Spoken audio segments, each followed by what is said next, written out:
Hey Pullers, and welcome back to another crash analysis. Now, unfortunately, the missile himself has crashed. Mark Cavendish during the 6 days of Ghent. This was during the last event, which was the men's Madison.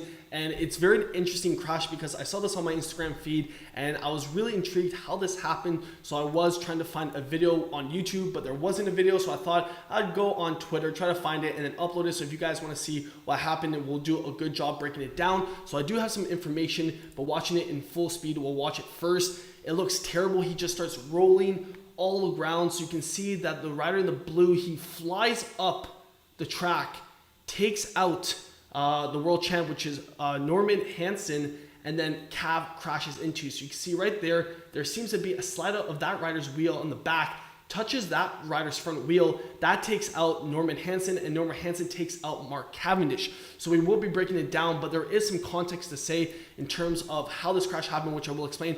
And Mark Cavendish was able to get up. He greeted the crowd. So in terms of his injuries, I can report now he only has 2 broken ribs, and he was admitted into the hospital overnight. So it seems like he's okay for another day. But what happened, based on one of the riders that were there, what they said was there was a water patch on the track, and I think some of the riders were able to go through it relatively at a slow speed, but as soon as he picked up speed, it took out his back wheel, touched this rider's front wheel, and then that sent him up the track, going into Norman Hansen, and Norman Hansen ends up crashing with Mark Cavendish. So you can see when Mark Cavendish crashes, it's good that he distributed the force of the crash when he started twisting. So that was really good to see in terms of him not having a more severe injury. But you can see that back wheel is going to hit that front wheel, and he handles it really well. But you can see how that slingshots him up the track, and the back wheel will just take out the world champ's front wheel. He hits the deck relatively hard on his hip, back of the head, and then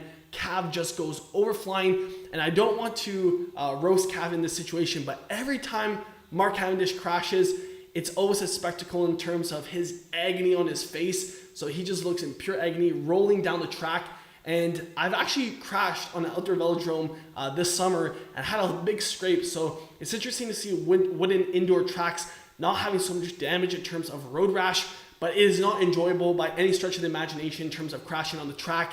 It's fast, it's harsh, and you can't really do anything in that situation. Kind of like a road crash, but I would say it's even a little bit scarier in terms of just flying. So all in all, the back wheel skid out just because of the water. So unfortunate, because I'm curious how that water ended up getting there, because when you ride the track, you don't have water bottles. So just a very, very interesting track crash, to say the least. And obviously high caliber name in terms of Mark Cavendish crashing. So you don't want to see this potentially wreck his ability of peaking for this year's Tour de France, going for the most stage wins at the Tour de France, because right now he's tied with Eddie Merckx. So obviously I want to cover this because we want to see Cavendish be able to take the record. So with that being said, I thought I would give you guys a little off-season analysis of Mark Cavendish crash, but it's still nice to see that he's competing on the track even this old into his career. So with that being said, I don't want to overdo it on this video in terms of boring you guys, but